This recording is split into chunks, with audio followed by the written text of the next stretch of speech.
Good morning students. अध्याय 12 प्रमुख प्राकृतिक संसाधन। तो देखिए, सबसे पहले देखते हैं संसाधन इसे कहते हैं। क्या देखते हैं? संसाधन। ये पूरा अध्याय थ्योरी का है, तो सिर्फ आवाज़ को ध्यान रखना। संसाधन कि वे वस्तुएं जो हमें प्रत्यक्ष या अप्रत्यक्ष रूप से यूज में लेते हैं, कि वे वस्तुएं जो मनुष्य प्रत्यक्ष या अप्रत्यक्ष रूप से क्या लेता है, उपयोग में लेता है, वो क्या कहलाती है? वस्तुएं संसाधन कहलाती है। कि वे प्रत्येक वस्तु जो मनुष्य द्वारा प्रत्यक्ष या अप्रत्यक्ष रूप से उपयोग में ली जाती है, वो क्या कहलाती है? संसाधन कहलाती है। और अपने पाठ का नाम प्राकृतिक संसाधन। प्राकृतिक संसाधन किसे कहते हैं? कि प्रत्येक वस्तु जो उपयोग में आती है वो संसाधन हो गई। अब नाम है अपना टॉपिक है प्राकृतिक संसाधन। तो प्राकृतिक संसाधन किसे कहते हैं?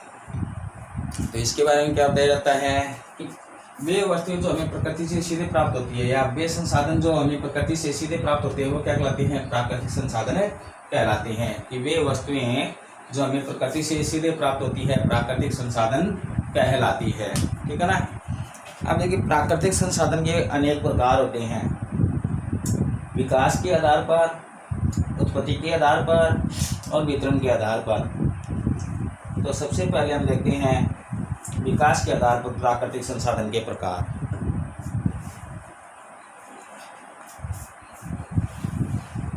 अगला अपना जो टॉपिक है वो क्या है?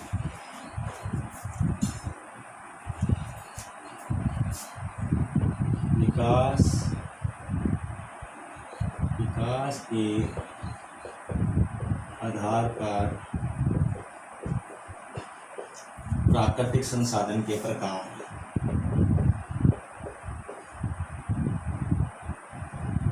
प्राकृतिक संसाधन के प्रकार।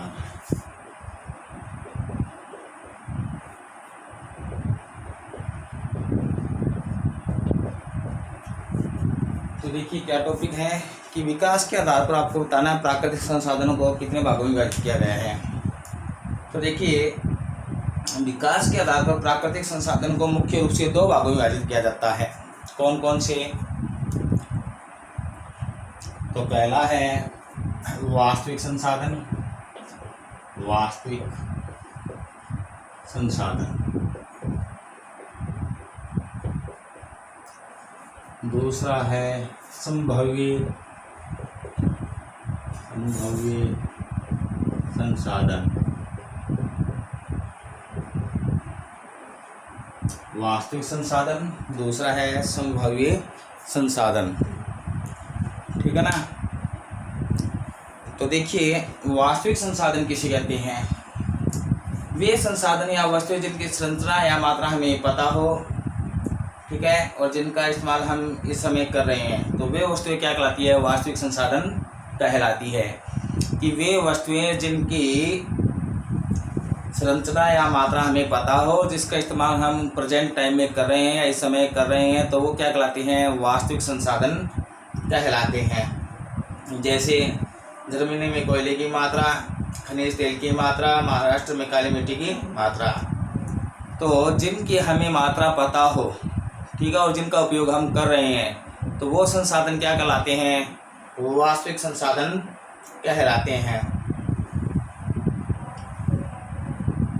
इसी प्रकार संभाव्य संसाधन। तो वास्तविक में तो क्या बताया था? जिनका उपयोग हम इस टाइम कर रहे हैं, ठीक है, और जिनकी मात्रा का हमें पता हो। संभाव्य संसाधन की वे संसाधन जिनकी मात्रा का हमें अनुमान ही नहीं है कि भाई कितनी मात्रा है उनकी, ठीक है ना, और उसका उपयोग हम प्रेजेंट टाइम में नहीं कर रहे हैं, वो क्या कहलाते हैं? संभाव्य संसाधन कहलाते हैं। कि भविष्य में कभी जरूरत पड़ेगी तो इन संसाधनों का उपयोग किया जाएगा, तो वो क्या कहलाते हैं? संभाव्य संसाधन कहलाते हैं। तो ध्यान रखना, वास्तविक संसाधन पूछ लिया जाए तो क्या बताया जाता है कि वे संसाधन जिनकी संरचना या मात्रा हमें पता हो और जिनका उपयोग हम प्रेजेंट टाइम में या इस समय कर रहे हो, तो वो क्या कहलाते हैं? वास्तविक संसाधन कहलाते हैं।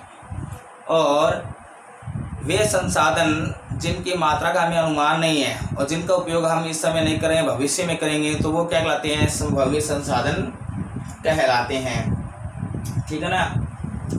तो इसी प्रकार देखिए आगे देखते हैं, यदि आपको संभावित संसाधन पूछ लिया जाए तो यूरेनियम कह सकते हो। ठीक है ना। तो लद्दाख में पाया जाता है, काफ़ी मात्रा में है, जिसका उपयोग हम भविष्य में करेंगे।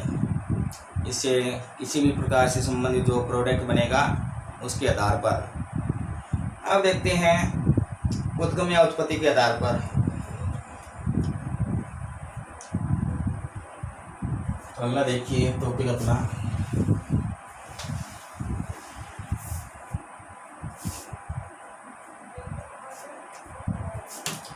उद्गम या उत्पत्ति के आधार पर। उद्गम या उत्पत्ति के आधार पर प्राकृतिक संसाधन के प्रकार। प्राकृतिक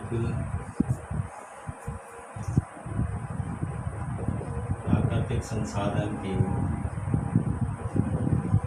प्रकार। तो पीछे हमने पढ़ा था विकास के आधार पर, तो वो वास्तविक संसाधन और संभावित संसाधन में दो भागों में क्या गया था। अब उद्गम या उत्पत्ति के आधार पर प्राकृतिक संसाधन के प्रकार। तो देखिए उत्पत्ति के आधार पर या उद्गम के आधार पर प्राकृतिक संसाधन को पुनः दो भागों में व्यक्त किया जाता है। ठीक है ना। उद्गम या उत्पत्ति के आधार पर भी प्राकृतिक संसाधनों को कितने भागों में विभाजित किया जाता है? दो भागों में विभाजित किया जाता है। तो दो भाग कौन कौन से हैं? पहला देखिए, नाम से ही पता चल जाएगी परिभाषा। पहला है जैव संसाधन, जैव संसाधन, और दूसरा है अजैव संसाधन, अजैव संसाधन।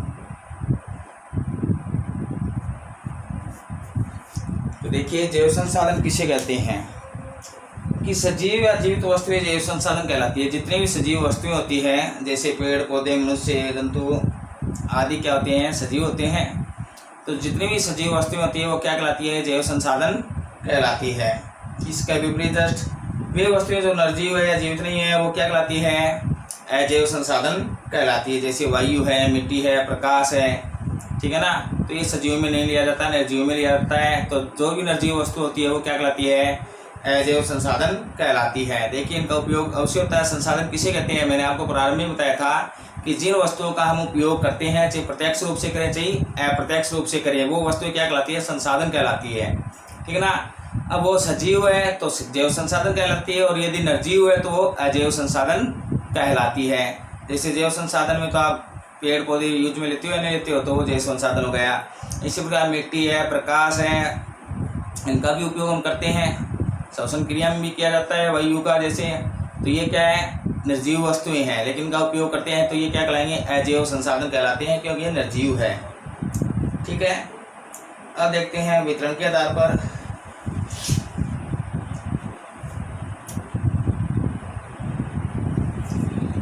अगला टॉपिक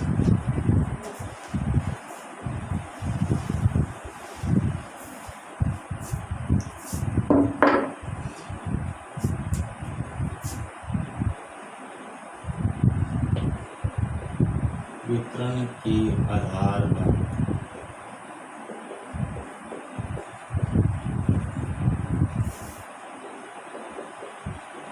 प्राकृतिक संसाधन के प्रकार। प्राकृतिक संसाधन के प्रकार।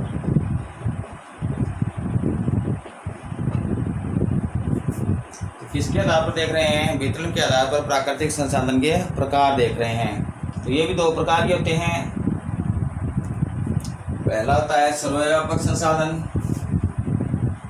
सर्वव्यापक अर्थ क्या होता है? प्रत्येक स्थान पर विद्यमान रहे, प्रत्येक स्थान पर आपको वो संसाधन मिलता रहे आसानी पूर्वक, तो वो क्या कहलाता है? सर्वव्यापक संसाधन कहलाता है। और एक होता है स्थानिक, कि वे संसाधन जो किसी विशेष स्थान पर ही मिलते हैं वो क्या कहलाते हैं? स्थानिक संसाधन कहलाते हैं। दूसरा है स्थानिक संसाधन। तो वितरण के आधार पर प्राकृतिक संसाधन को दो भागों में किया जाता है, एक तो सर्वव्यापक संसाधन और एक स्थानिक संसाधन। तो जो वस्तुएं सभी जगह पाई जाती है और जो आसानी से उपलब्ध हो जाती है तो वो क्या कहलाती है, सर्वव्यापक संसाधन कहलाती है। जैसे वायु है। स्थानिक संसाधन, वे वस्तुएं जो विशेष स्थानों पर ही पाई जाती है स्थानिक संसाधन कहलाती है। जैसे तांबा है, लोहा है, एस्क है, तो ये प्रत्येक स्थान पर नहीं मिलते हैं, ये विशेष ही स्थानों पर मिलते हैं। तो ये क्या कहलाते हैं, स्थानिक संसाधन कहलाते हैं।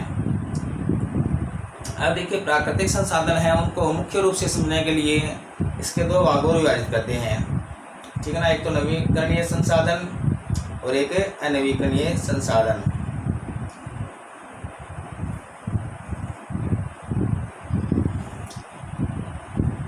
तो देखिए अपना अगला टॉपिक,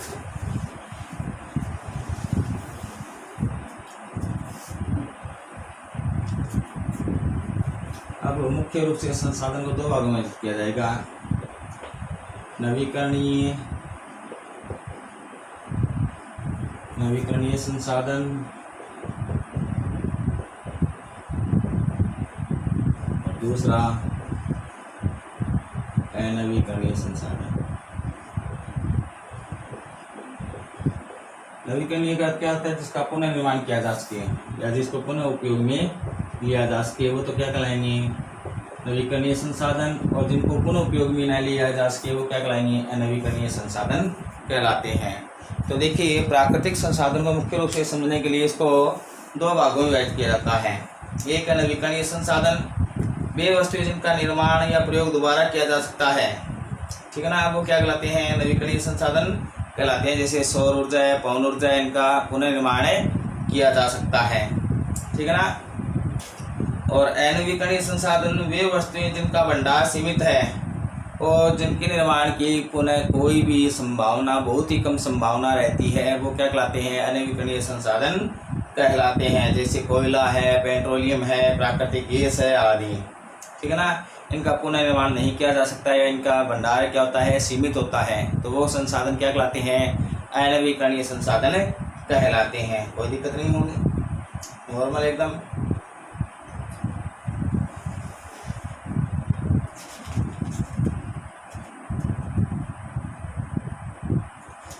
अब देखिए संसाधन के संरक्षण के उपाय। तो देखिए क्या होता रहता है कि मनुष्य अपने जीवन के उपार्जन के लिए प्राकृतिक संसाधनों का दोहन करता है, ठीक है। मानव अपने पर्यावरण से प्राप्त वनस्पति व पशु अपराधी पर निर्भर रहता था, कोई दिक्कत नहीं है। उस समय क्या था, प्रारंभ में जनसंख्या का घनत्व कम था, तो कम वस्तुओं की आवश्यकता होती थी या कम संसाधनों की आवश्यकता होती थी। लेकिन जैसे जैसे आपको पता है जनसंख्या में वृद्धि हो रही है, वैसे वैसे संसाधन की मात्रा में क्या हो रही है, कमी हो रही है। तो इनके संरक्षण के उपाय क्या होंगे, तो देखिए क्या बताया जाता है कि देखिए यदि प्राकृतिक संसाधन का हम संरक्षित करते हैं या उसका संरक्षण करते हैं तो किस प्रकार किया जाना चाहिए। तो क्या बताया जाता है कि प्राकृतिक संपदा हमारी पूंजी है, जिसका लाभकारी कार्यों सुनिश्चित ढंग से उपयोग होना चाहिए। एक तो कोई भी वस्तु का आप यदि उपयोग कर रहे हो, ठीक है ना, तो हम देख रहे हैं प्राकृतिक संसाधन का संरक्षण। लिख देता हूँ टॉपिक, सोचोगे इसी में बता दिया सर ने। प्राकृतिक संसाधन का संरक्षण, इसका संरक्षण क्यों आवश्यक है, एक नंबर में ये पूछा जा सकता है। तो क्या बताया जाता है कि प्रारंभ में जनसंख्या क्या थी, जनसंख्या घनत्व की कमी थी, ठीक है ना। क्या थी, जनसंख्या घनत्व की कमी थी। देखिए क्या होता है, जैसे प्राकृतिक जो संसाधन होते हैं वो हमारी क्या होती है, पूंजी होती है, जिसका लाभकारी कार्यों में सुनिश्चित ढंग से यदि हम उपयोग करेंगे तो भविष्य तक ये हमारे क्या आएंगे, काम आएंगे, ठीक है ना। और यदि हम अंधाधुंध रूप से इनका दोहन करते रहेंगे तो ये भविष्य में क्या हो जाएंगे, समाप्त हो जाएंगे। अतः भविष्य तक बचाने के लिए जो आपके पास संसाधन होते हैं उनको एक तो सुनियोजित रूप से क्या करना चाहिए, उपयोग में लेना चाहिए, और कम से कम या सीमित मात्रा में उपयोग में लेना चाहिए, ठीक है ना, जिसके कुप्रभाव से या आर्थिक चक्र से हम क्या बच सकें, ठीक है। तो इस प्रकार क्या बताया जाता है कि संसाधनों के संरक्षण के लिए सरकारी तथा गैर सरकारी स्तर पर पूर्ण सहयोग मिलना आवश्यक होता है। यदि पूर्ण रूप से यदि इसको हम क्या करेंगे, समझदारी से इनका उपयोग करेंगे तो भविष्य तक हमें प्राकृतिक संसाधन का उपयोग का फायदा मिल सकता है। ठीक है ना। अगला देखते हैं टॉपिक।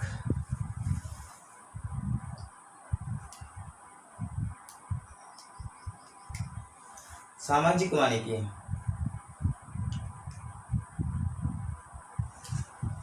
अगला जो अपना टॉपिक है वो है सामाजिक वानिकी, कि समाज में किस प्रकार पेड़ पौधों से संबंधित जानकारी देकर या उनको जागरूक करके किस प्रकार वनों का संरक्षण किया जा सकता है, उसके अध्ययन के लिए इसका उपयोग किया जाता है, जिसे सामाजिक वानिकी कहते हैं। तो देखिए सामाजिक वानिकी की आवश्यकता क्यों हुई, कि देखिए क्या होता जाता है, देश में लगभग 1 करोड़ हेक्टेयर से अधिक अवक्रमित भूमि पर प्रतिवर्ष वनोपण की आवश्यकता होती है, जिसके कारण क्या है, प्रकृति का जो संतुलन वो बन सकता है। यदि हम प्रतिवर्ष 1 करोड़ हेक्टेयर से अधिक पौधारोपण करेंगे या वनों का बढ़ावा देंगे तो क्या है कि प्राकृतिक संतुलन जो होता है वो बना रह सकता है। तो सामाजिक वानिकी के द्वारा इसी लक्ष्य की प्राप्ति की जाती है। ठीक है ना।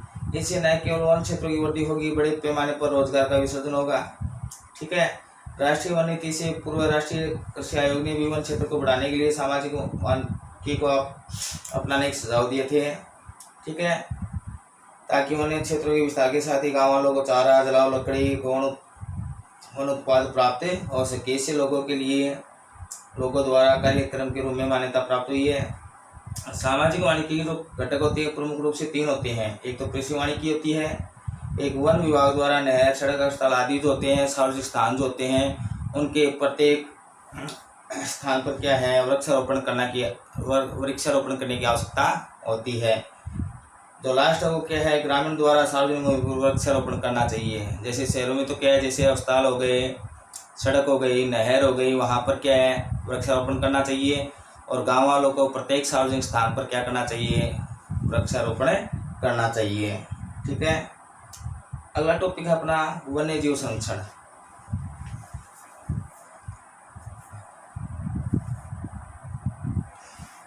वन्य जीव संरक्षण, वन्य जीव, वैसे तो नाम से पता चल रहा है कि वन्य जीवों का संरक्षण। ठीक है। अब देखिए इसमें क्या बताया जाता है वन्य जीव संरक्षण में, इस सामान्य अर्थ में जो वन्य जीव है उन जीव जंतुओं के लिए प्रयुक्त होता है जो प्राकृतिक आवास में निवास करते हैं, जैसे हाथी है, शेर है, गेंडा, हिरण आदि। कि वे जीव जंतु जो प्राकृतिक आवास में निवास करते हैं वो क्या कहलाते हैं, वन्य जीव कहलाते हैं। लेकिन यहाँ पर जो उपयोग में लिया जाता है वो वन्य जीव किसके लिया गया है, कि प्रकृति में जितने भी जीव जंतु पाए जाते हैं उनके संरक्षण के लिए वन्य जीव का उपयोग लिया गया है। ठीक ना। तो वन्य जीव संरक्षण के लिए क्या बताया जाता है कि एक भारतवर्ष एक ऐसा देश है जो जिसकी जैव विविधता अनेक प्रकार की होती है। ठीक है ना। तो इसमें क्या बताया जाता है कि हमारे देश की भूमि का क्षेत्रफल संसार की भूमि क्षेत्र का मात्र 2.4% है, लेकिन यहाँ पर जो संसार की जैव विविधता होती है वो 8.1%, पूरे विश्व की 8.1% जैव विविधता भारत देश में पाई जाती है। कितनी, 8.1%। तो भूमि का तो कितना है, सिर्फ 2.1% ही है, लेकिन इस 2.1% में संसार में जो आपके पास वन्य क्षेत्र से संबंधित है उसमें 2.1% है वो अपने विश्व के 2.1% भाग है। ठीक है। लेकिन इस 2.1% में जो जैव विविधता पाई जाती है वो विश्व की कितनी पाई जाती है, 8.1% पाई जाती है। जिसमें क्या क्या होते हैं देखिए, भारत में कुल मिलाकर स्तनधारियों की संख्या जो होती है वो 500 है। पक्षियों की 1200 प्रकार की जैव विविधता होती है। जो सांप होते हैं उनकी 220, छिपकलियों की 150 और कक्षों की 30, मगर और हड़ियाल भी 30 है। उभयचरों की 142, एलोनिया जलीय मछलियों की संख्या 105। ठीक है ना। इस प्रकार अनेक अकशेरुकीय जंतुओं की हजारों जातियां पाई जाती है। ठीक है। तो अनेक प्रकार की एक ही जैसे प्रकृति संबंधी अनेक जातियां पाई जाती है। जैसे आपको मैंने बताया था स्तनधारियों की 500 होती है, पक्षियों की कितनी है 1200 और सांप की 220 प्रकार की जातियां पाई जाती है भारत में। इसी प्रकार छिपकली जो होती है वो 150 प्रकार की पाई जाती है। कक्षों की जो है मगर है, हड़ियाल है, उनकी 30 है। ठीक है। और एलोनिया जलीय मछली की जो संख्या है वो कितनी है, 105 प्रकार की प्रजातियाँ पाई जाती है। ठीक है। अब देखते हैं वन्य जीवों के विलुप्त होने के कारण क्या है। वन्य जीवों के विलुप्त होने के कारण ये महत्वपूर्ण है।